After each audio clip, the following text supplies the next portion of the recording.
नमस्कार, मैं शिवगोविंद द्विवेदी आप सभी का अपने YouTube चैनल गतिमान क्लासेस पर हार्दिक स्वागत करता हूं और आशा करता हूं सभी लोग स्वस्थ होंगे, अच्छे से होंगे, मस्त होंगे। तो आइए बढ़ते हैं आज की क्लास में।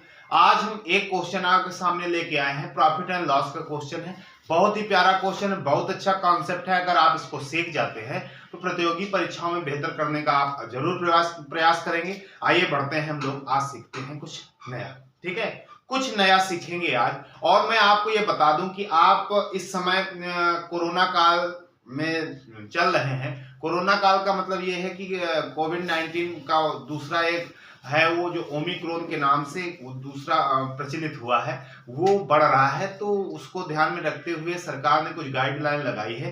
तो उसमें से ऑफलाइन क्लासों को बंद कर दिया गया, तो ऑनलाइन क्लासेस भी हमारे पास उपलब्ध है टीचमेंट ऐप के माध्यम से। आप हमको इस मोबाइल नंबर से कॉल कर सकते हैं या इस व्हाट्सएप पे मैसेज कर सकते हैं। आपको क्रिया विधि बता दी जाएगी कि आप कैसे क्लास ले सकते हैं। तो ये तो आप बात की बात है, लेकिन पहले आज क्वेश्चन के पर चर्चा करते हैं। जो क्वेश्चन आपके सामने दिया गया वो क्वेश्चन क्या है, उसको ध्यान से समझने का प्रयास करेंगे। बहुत प्यारा क्वेश्चन है, बहुत प्रतियोगी परीक्षाओं में इस टाइप के क्वेश्चन पूछे जाते हैं, तो इसको बिल्कुल इग्नोर नहीं करना है और ज्यादा से ज्यादा लोगों तक शेयर करना है। उनसे ये कतई नहीं बोलना है कि सब्सक्राइब करो चैनल, कह दो केवल देखो। केवल देखने मात्र से ही अगर आपका कल्याण हो जाता है, सब्सक्राइब करने की कोई आवश्यकता नहीं, सब्सक्राइबर बहुत मिल जाएंगे, लेकिन भला होना चाहिए, लोगों का भला होना चाहिए। आइए बढ़ते हैं क्वेश्चन के बाद।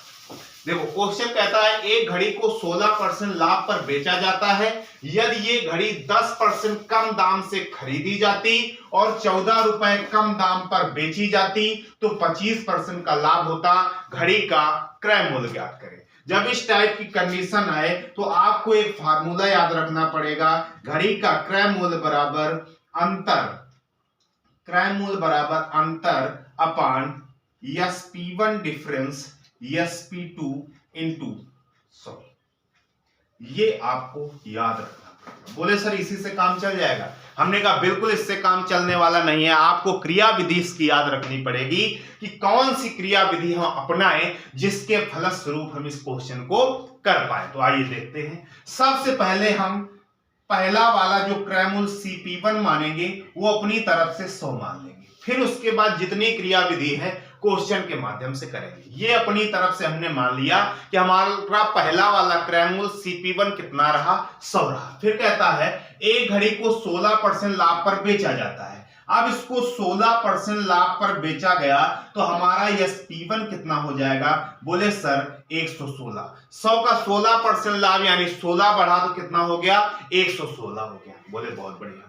फिर कहता है यदि ये घड़ी 10% कम दाम से खरीदी जाती, 100 पे ना खरीदी जाती, 10% कम दाम पे खरीदी जाती तो CP2 हमारा कितना हो जाता? 100 में 10 कम तो कितना हो जाता? 90 हो जाता।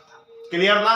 अब उसके बाद फिर कहता है और 14 रुपए कम दाम पर बेची जाती। 14 रुपए, ये जो संख्यात्मक वैल्यू दी जाए, 14 रुपए दिया जाए, कम दाम या अधिक दाम ऐसा कुछ बोले, वो क्या हो जाता है? वो हमारा हो जाता है अंतर। तो अंतर यहां क्या है? 14 रुपए का अंतर है। बेची जाती तो 25% का लाभ होता, तब इसमें क्या होता? 25% का लाभ होता। तो अब हमारा SP2 कितना हो जाएगा ये बताओ हमको भैया। 25% का मतलब है 1/4। 25% का मतलब क्या है? 1/4। तो हमारा SP2 क्या आ जाएगा भैया? 90 का सीधा हम निकाल लें, 90 का 75%। क्या निकाल लें? 90 का 75%। तो हम सॉल्व कर लें इसको। 0 से 0 कट गया, 5 से 5 दूनी 10 और 5 से कितना हो जाएगा? 5 कम 5 है 7, 5 25, 15 पना 75, 15 9 135, 135/2 कितना आ जाएगा? ये आ जाएगा भैया 2 छाका 12 1 13, 2 छाका 12 1 13 हो जाएगा। और फिर उसके बाद कितना हो जाएगा? अच्छा 25% लाभ पर बेचा जा रहा है। ओ माय गॉड, 25% लाभ पर बेचा जा रहा है, इसका मतलब ये अपने यहां में 100% तो रहेगा। 90 का 125% निकालना पड़ेगा। 0 से 0 कटा, 5 दूनी 10 और 25 पंचे 125 होता है। 25 9 कितना हो जाएगा? 225 और 225/2 कितना हो जाएगा? 2 1 कम 2, 2 1 कम 2, 2 दूनी 4 1 5, 2 पंचे 10, 112.5 रुपया क्या आ गया, SP2 आ गया। देख पा रहे हैं कि नहीं, पूरा दिख रहा है कि नहीं। SP2 हमारा कितना आ गया, 112.5 आ गया। आप देख पा रहे हैं पूरा कि नहीं, अब आप देख पा रहे होंगे, ठीक है। 112.5 आ गया। अब हमको क्या निकालना है, क्रय मूल्य निकालना है। अब इस फार्मूले में हम रख देंगे, और जब इस फार्मूले में रखेंगे तो हमारा अंतर कितना, बोले 14, अंतर कितना 14, बटे में क्या आएगा, SP1 डिफरेंस SP2, SP1 116 था और ये कितना था 112.5 है। तो हम देखेंगे भैया इनके बीच अंतर कितना आएगा, 0.5 का अंतर आ जाएगा तो 13 हो जाएगा, और 3.5 का अंतर गुणा में क्या आ गया, 100 आ गया। दशमलव हटाया, 0 बढ़ गया, ठीक है। 7 दूनी 14 और 7 पना 35, 5 चौको 20,